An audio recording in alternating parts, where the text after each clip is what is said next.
tournament draw first came out and you saw the super regional possibilities, did you think Raging Cajuns? Did you have a feeling? Well, I tried not to look at it because you know how hard it is to get out of a regional. We were roughly reminded of that last year. So you try to fight those feelings of ever getting ahead of yourself. But truthfully, in a private moment, you look at it, and it was some amazing storylines there, really. You know, Houston, of course, ended our season last year. It would been nice to try to exact a little revenge on them. Rice was the last team we beat in '09 when we went to Omaha to win the national championship. So we've had some games with them that have been meaningful. But of course, when you thought of the possibility of Louisiana-Lafayette being your opponent, that was pretty intriguing. And you know, as soon as they won, I sent a text message to Tony to congratulate him. And you know, I knew it was going to be an epic weekend here in Baton Rouge. You know, great for the state. The enthusiasm would be off the charts. I thought it would be a hard ticket to get, quite frankly. And you know, we're just excited. I know that you know, our players and our coaches have such tremendous respect for them and know a lot of them. And you know, it'll be great to be on the same field. And you know, the stakes are obviously very high. And you know, we just going to approach them as though they're any other team, and they're the team that's standing in our way of getting to Omaha. Paul, they had so much turnover from their team last year. So many young guys, guys that just haven't played. What does that say about this year's team for them? Are they an overachieving team?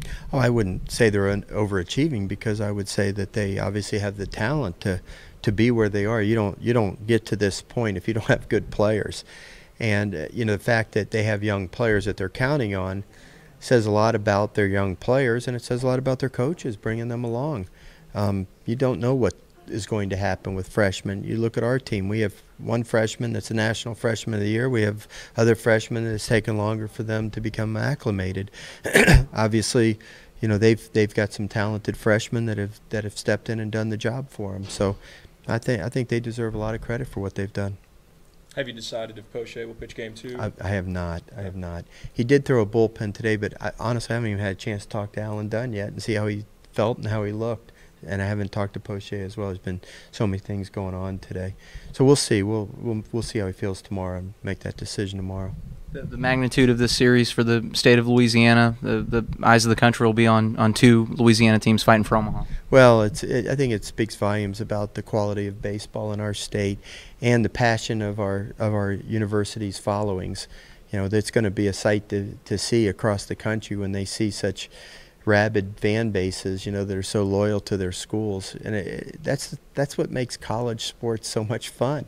You know, people ask me all the time if I have any aspirations of going into the professional game. I've never once for 1 second thought about doing that in my career, because I could never pass on the passion and the love of that people have for their universities, the history and the traditions that you deal with, whether it's LSU, Louisiana, or any other school in the country. And I don't hold any animosity towards any school. I love to go to Texas A&M when they start rocking back and forth, and go to Arkansas. Well, the pig suey thing gets on my nerves a little bit, but you know, I just love tradition. I love tradition in colleges, and obviously it'll be in very clear view for the entire country to see this weekend. These are two schools that love two fan bases that love their schools.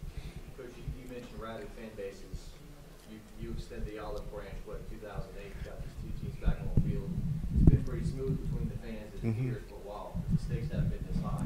You have a feeling it's going to? Well, I would hope, Jacques. I would hope that it would stay the same. You're right. I'm very proud of that. You know, when I came here, the schools had not played in a while. I was the one that reached out to Tony and asked him if he wanted to reinstate, you know, the series playing against each other every year. He was happy to do so. And I said, look, Tony, I wasn't here, you know, when it happened. You know, there's always two sides to every issue. You know, as far as I'm concerned, if you're willing to let bygones be bygones, let's try to develop a nice rivalry between two really good baseball teams that's based on respect and sportsmanship. And if we can do that, then I don't see any reason why we shouldn't play every year. And so we have played in every year, and there hasn't been an ounce of issue between the teams. Now, I can't speak for the fan bases. I can't speak for the feelings that they have for each other. I would hope that people would treat each other with respect. it is college sports. It's not war. You know, whatever happens this weekend, you know, life will go on, and we have to keep things in perspective. That doesn't mean that the intensity of the games is not going to be greater, that each team is not going to be doing everything they can possibly do to win the game. But I think when it's over, the two teams will shake hands, and one team will get to go to Omaha, and the other team will congratulate that team. Paul Bregman made a point of saying that it feels different this time around because there's several guys that went to Omaha 2 years ago, whereas in 2013 you guys were a few years away from that. Do you sense that with this group? Yeah, I think so, Randy. I think that's fair because we do have several players. I mean, we started 3 freshmen in the lineup that year out there in Omaha, and it was my first trip to the new stadium. And I think I learned a lot about that stadium, not just the way the field plays. That's obviously the things that get the most attention, but there were things that I had talked to about to the team that didn't come to pass because I didn't realize the logistics of how the bus dropped the team off and where we had to go and those kinds of things. Now that I've done that one time, you know, I would be better equipped, I think, to lead the team there. But I don't want to get ahead of myself. You know, we're not going there yet. We have 2 very important games that we would have to win before, you know, those thoughts could be there. But I think your question was more relative to the super regional, and you know, I think that the fact that our players have been through it and they know what it feels like to win it, you know, I think makes them ready. But you have to remember that this other team played in it last year, and they had a hard-fought series with Ole Miss. They come up on the short end of it, but they have a little bit of experience as well. So, you know, I think we could analyze, evaluate every aspect of it, but when it comes down to it, coach speak is going to prevail. It's a team that hits the best, makes the biggest pitches, makes the plays in the field, does the things on the bases, and does them all those things at the right time. We'll end up prevailing and winning the series. You guys have won a couple of 2-0 games against Wilmington last weekend. If it comes to that again, can you win a couple more 2-0, or do the bats need to be better this weekend? Well, yeah, I don't know. I couldn't answer that question, Chris, because I've been in baseball for 33 years and I haven't figured it out yet, okay? You know, when I came to this job, again, I'll tell you the same story I've said 100 times. When I came here, somebody asked me at the opening press conference, what kind of team do you want to have? A team based on power, speed, pitching, defense? I said, I want to have a winning team. And I know in order to have a winning team, you have to be able to win any kind of game that comes your way. Sometimes it's a 2-0 game. Sometimes it's a 12-10 game. You can't have a team that solely lives on stealing bases. You can't have a team that solely lives on hitting home runs. You can't have just a pitching team without any offense. You can't have just a good defensive team. I'm very proud of the fact that the balance of our team is good. I'd put our defense up against anybody. I think our pitching led the SEC in lowest earned run average, and our hitting led the SEC in team batting average. So across the board, and we stole 120 bases. So I think across the board, you know, we can beat you in a lot of different ways. That's not saying that we're going to win this weekend, but I think we're prepared for any kind of game that presents itself. Alex Lang said the pitching staff still hasn't peaked yet, and this would be a great time to do that. What are your expectations based on what they did last weekend? It'd be hard to top, but knowing how good they are. I honestly, and I don't mean this in any way to intimidate anybody or to put anybody down, I don't think we've played our best yet. I really do not. I don't think we've completely put it together. Even the way our team last year was putting it together at the end of the year. I thought the last 10 games of the season leading up to the 8th inning of the game against Houston and the second game against Houston, I thought our team really put it together offensively, defensively, on the mound, and so forth. And I know this team is capable of doing that too.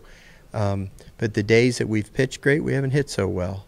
You know, the days we've hit well, some days, you know, our pitching was a little sporadic. When we put it all together, which I believe we will this weekend, you know, I just feel that we have a chance to be a much better team than we've even been at this point.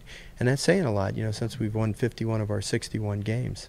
Do you think big sporting events like this, sometimes the players look at yanked off the tickets and everything. Mm-hmm. You gotta get 6 of them. I mean, yeah. Be a distraction during the week. Yeah, I'm sure it has been. It's been a distraction for me, quite frankly. I wish we'd have built the stadium twice as big. Then everybody could have been satisfied maybe that wanted to come to the games. But it is what it is. It's a good problem to have. It's the same issues in Omaha. Believe me, the tickets are really hard to get. But you like having those problems. It means that you're playing deep into the season. But our team's really good, Jacques, at compartmentalizing everything. We talk about that a lot, whether it's school, whether it's social life, whether it's baseball, whether it's social, community service. We try to compartmentalize our lives and not let one thing drag. If I have a bad day at the field, I can't take it home with me. If a player has a bad game, he's still got to go study for his test. So you deal with tickets, you deal with all the requests. I know Bregman's probably got 100 people coming in. He's got the draft on Monday night. What bigger distraction could there be than that? But I think everybody's got the goal in mind. The goal is to do what we've got to do to get to Omaha. And the sooner we do that, the better. Lafayette, of course,